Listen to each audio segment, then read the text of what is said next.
வணக்கம். என் பேர் முருகலட்சுமி. என்னுடைய கணவர் பேர் அழகர்சாமி.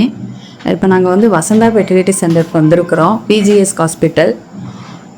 இங்கே எங்களுக்கு திருமணமாகி ஒரு 12 வருடங்கள் ஆயிடுச்சு. அதில் ஒரு 11 வருஷமாக நாங்கள் ரொம்பவே மன வருத்தத்தில் தான் இருந்தோம். எங்களுக்கு குழந்தை இல்லை அப்படிங்கிற அந்த மன வருத்தம் என்னதான் நாங்கள் ஒரு வேலை செஞ்சாலும் எங்களுக்கு குழந்தை இல்லைங்கிற மன வருத்தம் இருந்துக்கிட்டு தான் இருந்தது. நான் பிஹெச்டி ரெகுலரில் பண்ணிக்கிட்டு இருக்கிறேன். படிப்பில் என்னோட மைண்டு போனாலும் எனக்கு குழந்தை இல்லைக்கிற வருத்தம் ரொம்பவே இருந்தது.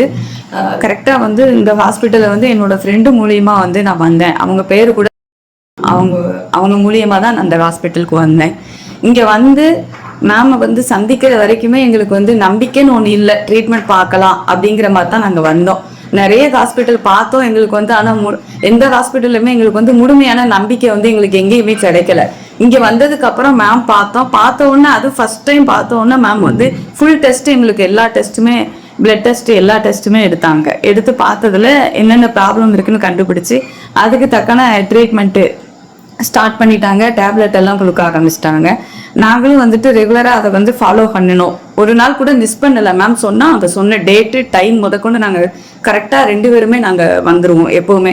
இதில் என்னோட முழுமையான ஒத்துழைப்பு என்னோட கணவரும் கொடுத்தாரு எனக்கு. அதனால தான் என்னால் ரெகுலராக இந்த ஹாஸ்பிட்டலுக்கு என்னால் வர முடிஞ்சது. ரெகுலராக நம்ம அந்த டெஸ்ட் எடுக்கும்போது தான் ஒவ்வொன்றும் நம்மளுக்கு இந்த பிரச்சனை மேம் கொடுக்குற அந்த ட்ரீட்மெண்ட்டில் நம்மளுக்கு சரியாகுதுங்கிறத நாங்கள் 2 பேருமே அதை தெரிஞ்சுக்கிட்டோம். ஒவ்வொரு டேப்லெட்டுக்கும் என்னென்ன நோய் குணமாகுது அப்படிங்கிறத நாங்கள் தெரிஞ்சுக்கிட்டோம். மேம் ஒவ்வொன்றும் எங்களுக்கு சொல்லும்போது உங்களுக்கு கண்டிப்பாக குழந்தை இருக்குது, கண்டிப்பாக ஆயிரும் அப்படின்னு தான் மேம் சொன்னாங்க. மேம் கொடுக்குற அந்த தன்னம்பிக்கையும் தைரியத்தில் தான் எங்களால் வர முடிஞ்சது. ரெகுலராகவே வர முடிஞ்சது. இது வரைக்கும் நாங்கள் எந்த ஹாஸ்பிட்டலும் ரெகுலராக போனதில்லை. போவோம், 1 மாதம் போவோம், 6 மாதம் போவோம். எங்களுக்கு மனசு உடஞ்சிரும், அப்போ போக மாட்டோம். ஆனால் மேம் பார்த்ததுக்கப்புறம், வித்யா மேம் பார்த்ததுக்கப்புறம் தான் எங்களுக்கு ஒரு முழு நம்பிக்கையே வந்துச்சு. அந்த நம்பிக்கையின் அடிப்படையில் தான் நாங்கள் ரெகுலராக செக்கப்புக்கு வர ஆரம்பித்தோம்.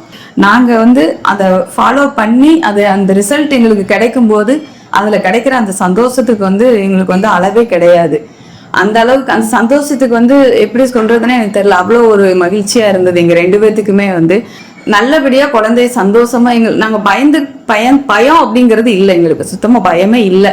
அந்த அளவுக்கு தான் சர்ஜரி நடந்துச்சு. குழந்தைய ஆரோக்கியமா எல்லாரும் சேர்ந்து ஒரு நர்சஸ் எல்லாமே எல்லாத்தோட சேர்ந்து தான் எங்களுக்கு அந்த ஒத்துழைப்பு நடந்துச்சு. எங்களுக்கு பாப்பாவே அழகா ஒரு மகிழ்ச்சியான ஒரு தருணத்துல பாப்பாவை எங்களுக்கு கண்ணில் காமிச்சு எங்களுக்கு சந்தோஷத்தை கொடுத்தாங்க. அந்த சந்தோஷத்துக்கு இன்னைக்கு எங்களுக்கு எந்த ஒரு குறைபாடுமே இல்லை. நாங்கள் சந்தோஷமா இருக்கிறோம்.